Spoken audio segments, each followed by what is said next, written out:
Look, I'm not gonna sit here and act like there aren't some things that I'm certainly susceptible to, like pretty vintage dresses and nitro cold brews and men with mustaches and tattoos. However, spending $98 on a pair of completely polyester bloomers? Oh, okay. You think I've lost my mind. You take me for a fool. Right.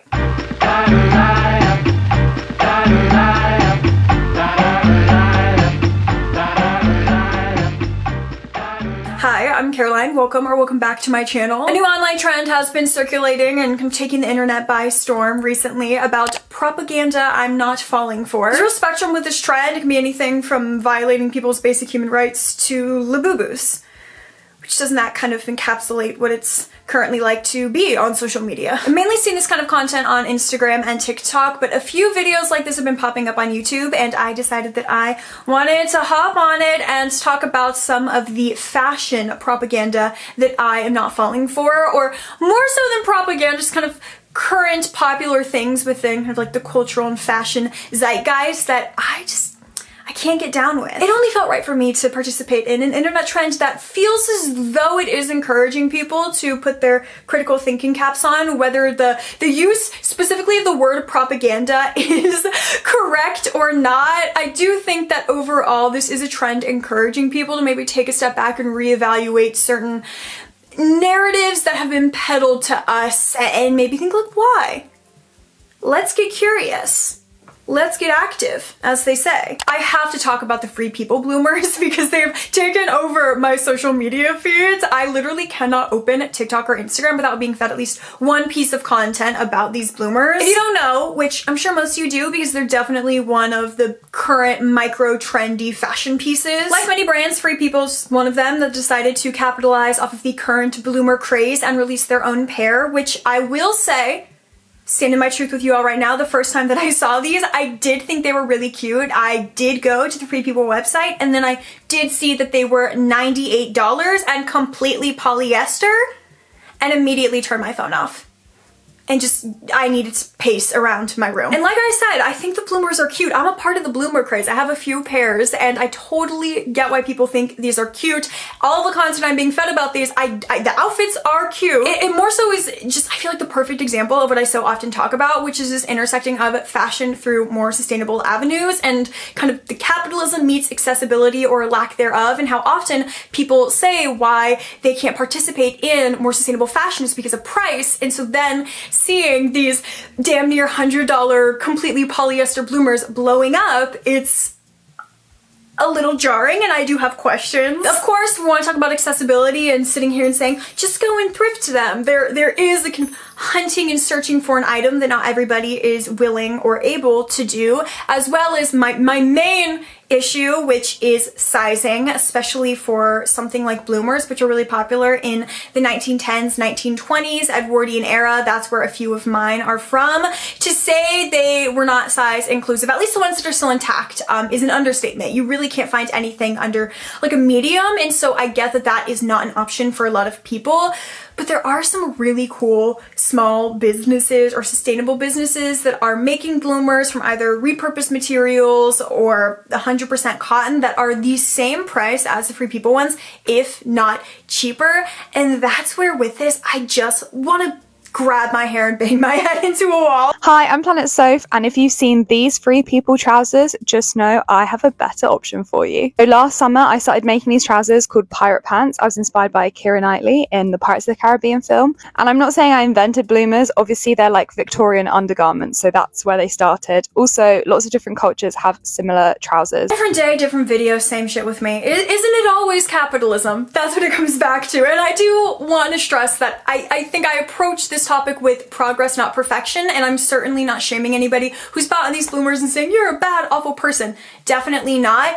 I just think, again, this is a really great example of how this idea of no ethical consumption under capitalism is often used as reasoning from people as to why they can't shop more sustainably. And with a lot of the people I'm seeing in these bloomers, they are thin, and it's like you have $98 to spend on a pair of polyester pants, which I didn't even get into the polyester of it all because I've talked about this in the past. Listen, I understand some people's preference for synthetic fibers, but as somebody who sweats a lot, I can only imagine the swamp baths that would happen if I put these pants on my body. It would be a health hazard for both me and everyone that had to encounter me. So we should all be thankful that I'm not getting these. Call me crazy, but if I'm gonna be spending $98 on an article of clothing, I am going to need breathability to be included in that price point. And so that, amongst everything I just said, is why I will not be falling for this propaganda, and I encourage others to maybe just raise an eyebrow at it. Labubu's really never had a shot coming into the mainstream cultural consciousness at the same time as this propaganda trend, making them basically #1 on every single one of these lists. Now, Labubus themselves,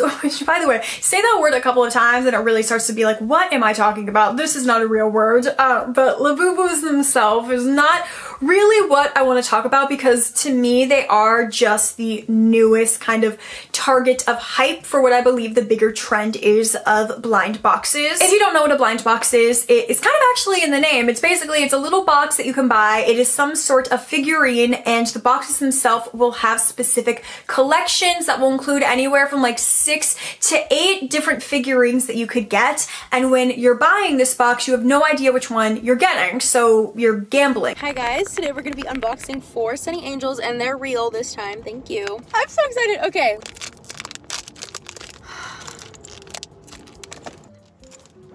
Before I just go on a complete tangent and get myself down the rabbit hole of how we are now marketing gambling to the girlies through blind boxes, I will say their place within fashion propaganda, and why I'm bringing them up is because a lot of people are using labubus or the figurines they're getting in their blind boxes to decorate their bags with. Talked about in previous videos how the bag charm trend as a whole is not really for me. I think it's cute and I love when other people do it, but whenever I've tried it, it just does not feel authentic to my spirit, which I know is kind of shocking, because if you are seeing anything in this frame, you're like, your maximalist eccentric spirit doesn't like bag charms, and I can't explain it.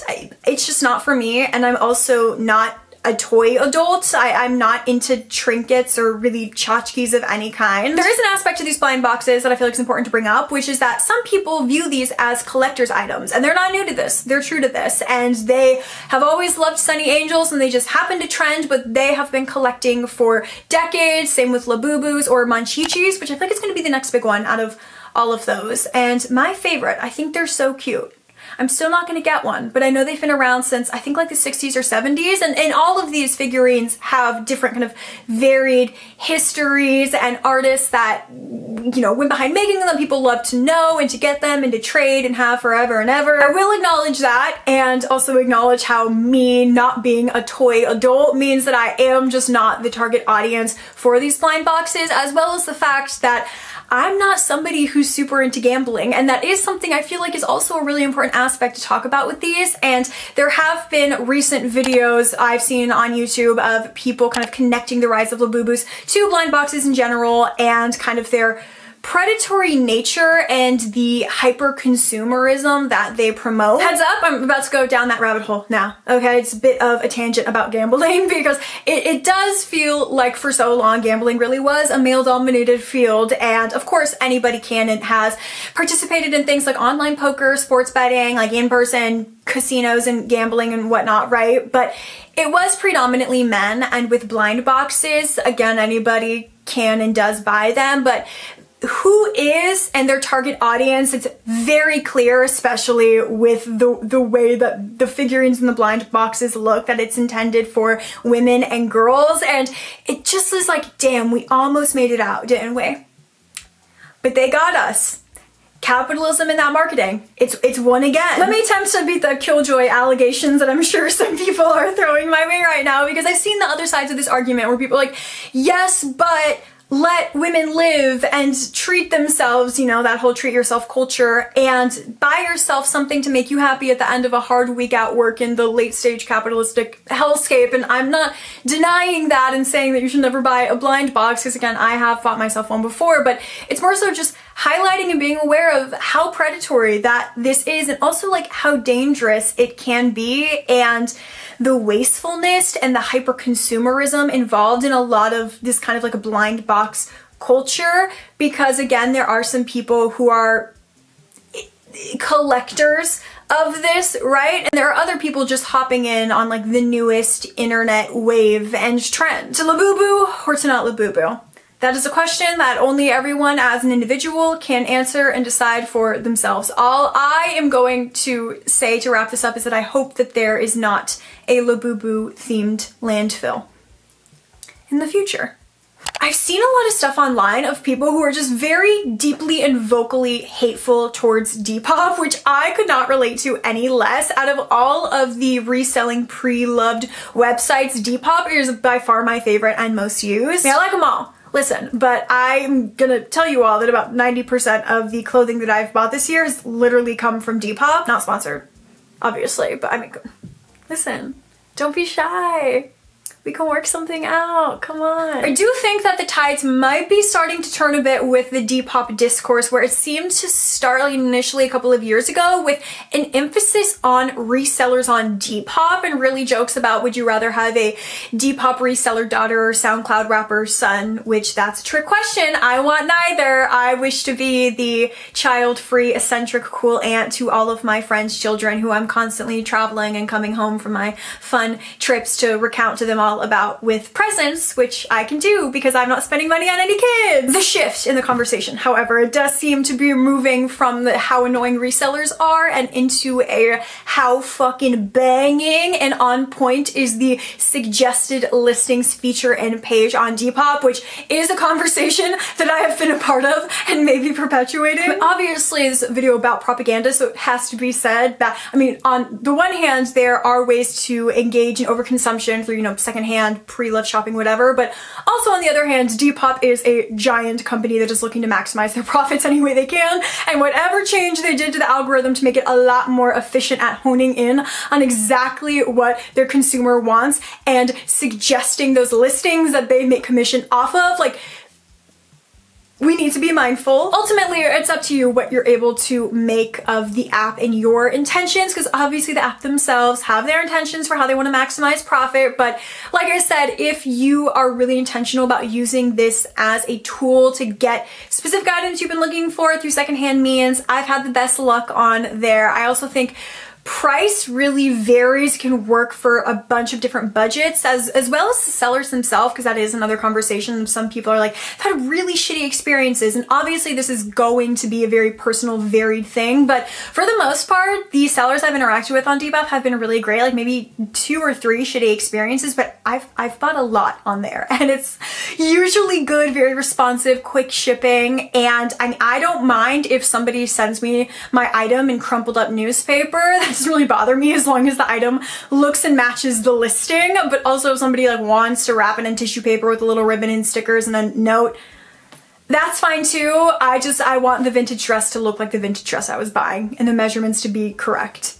And we're good. And for the most part, it's been really good. Oh, I do want to say though, because while we're on the topic of who is selling us stuff on Depop, it should be noted back to that kind of reseller Depop daughter discourse that there are men who also sell on Depop, and I don't like how gendered that conversation is, because if we're talking about like vintage spaces as a whole, reseller men are much bigger menaces than women who are reselling, and they never get anywhere near the flack that the women get. And if I am ordering from people online, like I said, I don't care if it shows up in crinkled up newspaper, but it kind of always is when it's from men. And with the women, it's usually like tied in a pretty bow with tissue paper and cute stickers and a sweet little note. That's all I'm saying. And now, taking a break to talk about and thank the sponsor of this video who is away. Do you want to know what propaganda I am never falling for? That luggage doesn't matter. Or if you want it to matter and be both durable and protective and also cute, you have to break the bank in order to do so. I think it's important to have at least one suitcase you can rely on all year round, but especially in the summertime. I know this is the season of travel for a lot of people, myself included. I have a few trips coming up. It's got smooth premium 360 spinner wheels that guarantee both a sleek look and an easy ride, taking you anywhere anywhere from airports to cobblestone streets to dirt roads. It's got a top and side handle that make it really easy to grab and lift, especially for any overhead bins. This is something really important to me as a woman who I sometimes travel alone, and I always like to make sure that I can carry my own luggage and it's easy and efficient. Now, pretend to be shocked when I tell you this next part, that I can sometimes tend to be a little bit of an overpacker. It's actually crucial that I'm able to use every inch of space in my luggage, and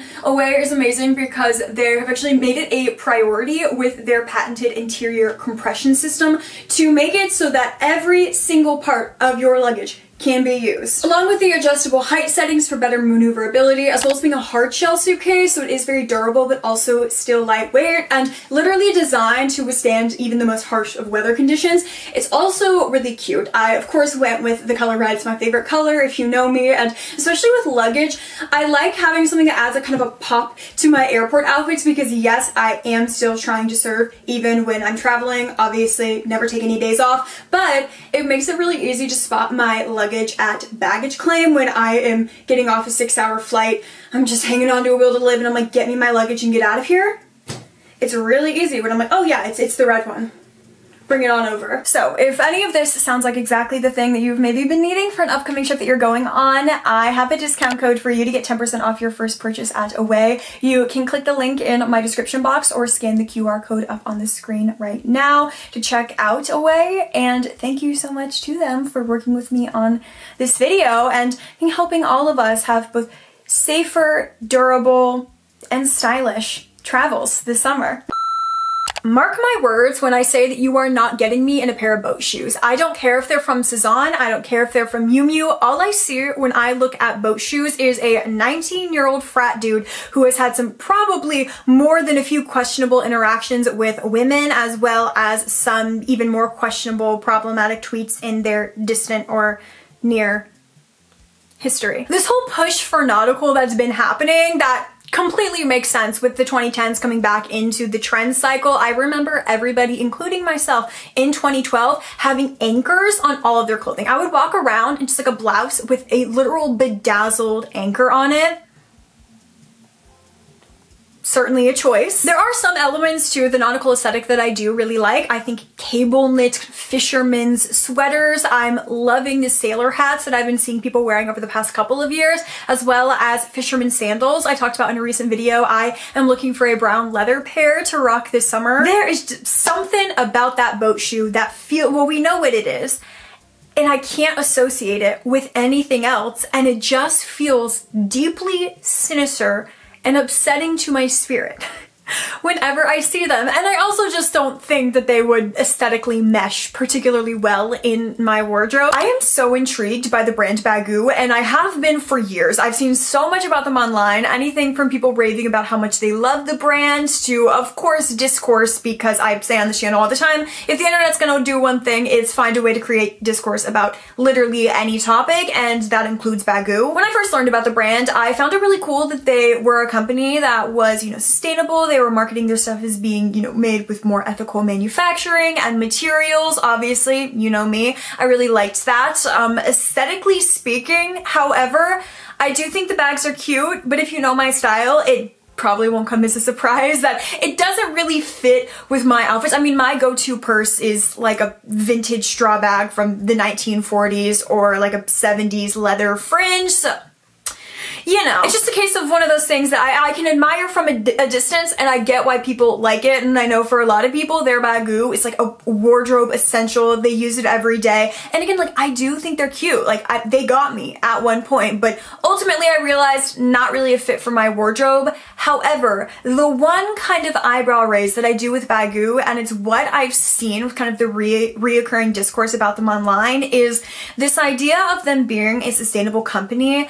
However, they are constantly coming out with new products and new collections and these exclusive drops to create a kind of hype and frenzy that you need to buy and consume this now, or you can never get it again, or only on, resale sites where they're being sold for triple the price. In general, I am not a fan of the idea of exclusive drops and get it now or you never can again, because it really does feed into that kind of instant gratification and need to consume that I feel like goes against this idea of like mindful consumption that should be in kind of the ethos of sustainable companies. So it feels a little hypocritical sometimes. The cause and effect is going to be different depending on what and where you're overconsuming from, but at the end of the day, it's still overconsumption, which, let me not be a hypocrite here, like I think maybe some of these companies are, as I'm sitting being like, we need to think about overconsumption, and I have just a rack of beautiful vintage dresses behind me. I could go the rest of my life never buying another beautiful vintage dress and be okay, but is that gonna happen? No. So like, I am a participant of this culture as well. I just always think that it is important to point out, especially with companies that really kind of like to act like they're on the forefront of a movement where it's like, but are you? I know there's worse, but do we need a new exclusive collection and drop like every month? What in the actual fuck is going on with the look of upcycled clothing becoming a trend amongst fast fashion companies? Have you all seen this? Because I feel like I'm going insane. The idea of upcycled clothing itself becoming a trend, I actually find really exciting if it's used as a way to open people up to the possibilities of what you can repurpose with old materials and create something new and cute, and you can wear it out of something like a bunch of tea towels or like vintage tablecloths as an example, right? But what I don't love is the idea that somebody likes the aesthetic of the upcycled clothing, but instead of supporting any one of the people that you can find on TikTok or Depop or Instagram, right? All these really cool small businesses of really talented people, which by the way, I know the stylists at Urban Outfitters are seeing them and stealing their designs. I'm on to you. Not to mention that half the fun of wearing an item that is upcycled is when somebody compliments you on the item and you can say, oh my god, thank you, like this actually used to be an old tablecloth that I found from this really cool girl on Depop who makes them, check her out. Or I made this myself actually out of an old tablecloth, thank you so much, right? Like that is also a really cool aspect of this that's just being taken away when it's just made so easily accessible, but in a way that like undermines why this stuff is cool in the first place and the reasoning behind it. Whatever. I don't know. I mean, like, I shouldn't be shocked that any one of these fast fashion companies is willing to stoop to what I believe is a new low for a quick buck, but I guess, I navigate the world sometimes maybe naively hopeful, thinking that one day some people will wake up with morals and decide to have a backbone. But no, and I hate this. I hate it so much. Hope is a dangerous thing for a woman like me to have. And yet, I'm still gonna have it. There has been a persisting narrative circulating online over the past couple of months about gatekeeping and its role in what it is to be a feminist and a girl's girl, and that if you gatekeep something you're wearing, you are not a nice person. This might be sounding familiar to some of you if you watched a recent video I made where I actually delve into this topic. It really spurred from a TikTok that had gone viral, I think it was back in May, that really had people talking about the links between gatekeeping and being a quote-unquote girl's girl. I'll have the video linked in the down bar if you haven't seen it and you want to check it out. Obviously I'm biased, but I think it's a good video. I wanted to bring this topic up briefly, however, in this video because I do think it fits into this idea of like propaganda online and what I'm seeing of people just continuing to associate like feminism with gatekeeping, but the idea of gatekeeping like shopping and consumerism, and how I think gatekeeping is of course and usually very harmful in most situations. It's racist, it's classist, elitist, it's sexist, all of the things. But when it comes to like not telling a person online where a top you're wearing is from, on the one hand I'm like, okay, well Google reverse image search exists and like you can type in a couple of keywords and find a top that looks like the one that you're wanting. Like it's really like we need to try and combat the critical thinking crisis that has honestly become a thinking crisis at this point. There's a big part of this conversation though that I'm seeing, and I feel like it's what's really kind of getting under my skin, and it's the idea of community through what I believe is just perpetuating consumerism from, and I certainly don't want to negate how special the moments can be, like especially when I'm out in public and somebody will come up to me and compliment my outfit or ask me where something is from, and I don't gatekeep myself. Like, I'm always willing to share, and I have literally made friends through having just that like little moment and interaction, and it feels nice, right?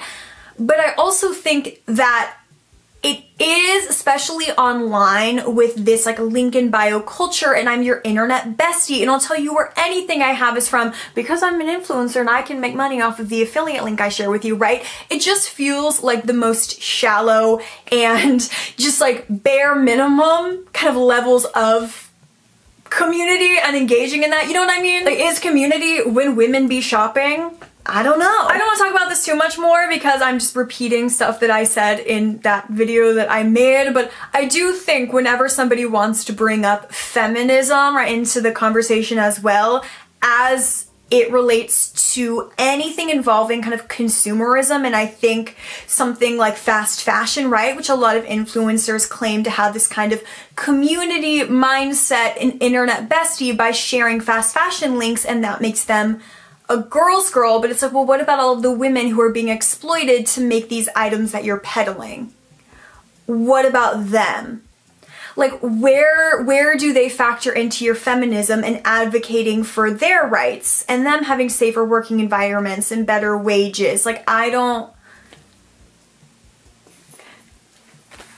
want to go there. I didn't, but it's like, okay, you brought up feminism, so yeah, I'll go there.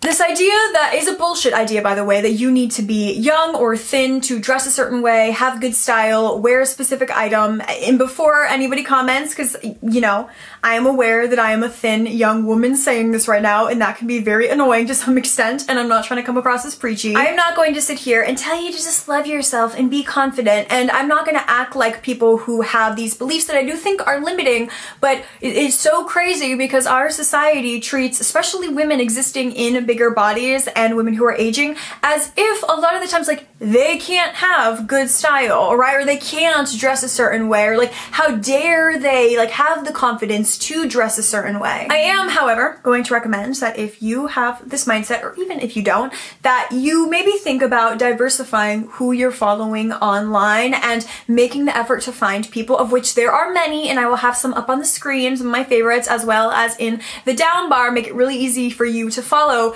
really fashionable, cool people who are in bigger bodies and who are over the age of 40. It's important to know that the way that social media algorithms are created, it's to operate in a way that rewards usually a person who falls into a certain category, and within fashion spaces, that category is thin, white, young women. If you feel so just like overwhelmed and your social media is inundated with all of these women that have the same look and the same style and they're all wearing the same thing, that is the algorithm's doing, and it is intentional. However, you can spend some time online, and I do think, you know, this is one of the few times I'll encourage the upping of your screen time to seek out other types of people to follow who are doing things that are fucking cool and awesome and creative and just have great style. And we all spend so much time on social media that it does affect you what you're seeing, and so making sure that if you're wanting to see more people who reflect what you look like, they are out there. And even if you maybe look like me, I still think it is important to seek out and diversify that following. You're probably aware of the brand Steve Madden, but you're maybe not aware of some of the clips circulating online that have been going viral from a podcast that Steve Madden himself, because he's a real guy, which was news to me, went on, called The Cutting Room Floor. Not only did I find out that Steve Madden is in fact a real man from these viral clips, but I also found out that he has a kind of flair to him. Welcome to The Cutting Room Floor, Steve. Yes. Can we take a 5-minute break? Can you see him? Is his hat too low? Oh, God, with the fucking hat. Was it too low the whole time? Go ahead. No, it's fine. Fuck it. He is quite endearing. I was charmed a bit. And a lot of people were, and a lot of people were commenting and making videos about how they love Steve Madden now and they're running to purchase from the brand and they can't wait. And while I was like, yeah, like Steve Madden, like he's kind of cool. I like his personality. I was like, but Steve Madden is still fast fashion. Steve Madden is still, I believe, overcharging people for poorly made, not great quality, at least in my experience, items. charm me all you want, but I thought that's where it kind of was ending. Oh my god. I don't need to sit here and just like monotonously go on about the ways in which I don't support fast fashion. I've already done this video and I do in all of mine. Like, oh my god, you get it at this point. I know. We understand. We're on the same page. I do understand how with me saying I'm not going to talk about fast fashion and then like immediately going off on a tangent about shoes in fast fashion, but I can get how for a lot of people like shoes are something that if you are wanting to be more sustainable or shop secondhand, they can really be a struggle with both sizing as well as the fact that I think we all who shop vintage secondhand have bought ourselves a pair of shoes, worn them out, and first time they literally completely crumble, fall apart, filled with dry rot. Don't underestimate the power of a good cobbler and don't assume that it's going to be really expensive. I think that it's something that's been lost to modernity is how transformative and important of a role, truly a pillar in now my life that cobblers can be in really extending the lifespan of shoes, but at the same time, bringing Steve Madden into this, a lot of his shoes are not made with materials that cobblers often work with. They can, but they're not really meant to be extended. Like his shoes are meant to be worn and then disposed of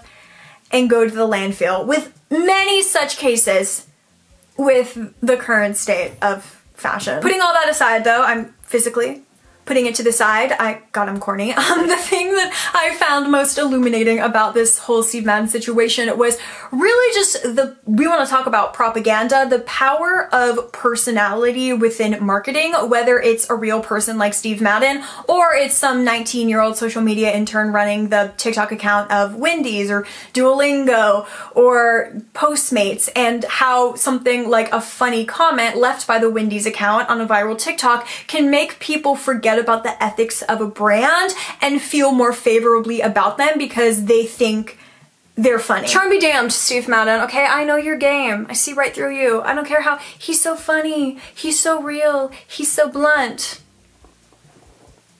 I'm not falling for it. I'm gonna wrap it up here. And like always, I hope that you enjoyed this video. And I really like, especially with videos where I'm talking about kind of any sort of like hot take, unpopular opinion, or propaganda potentially, knowing your thoughts and opinions and any of the propaganda that you are not falling for in those comments down below. Thank you so much for watching this video. I do hope that you enjoyed it. I will see you next time. Bye.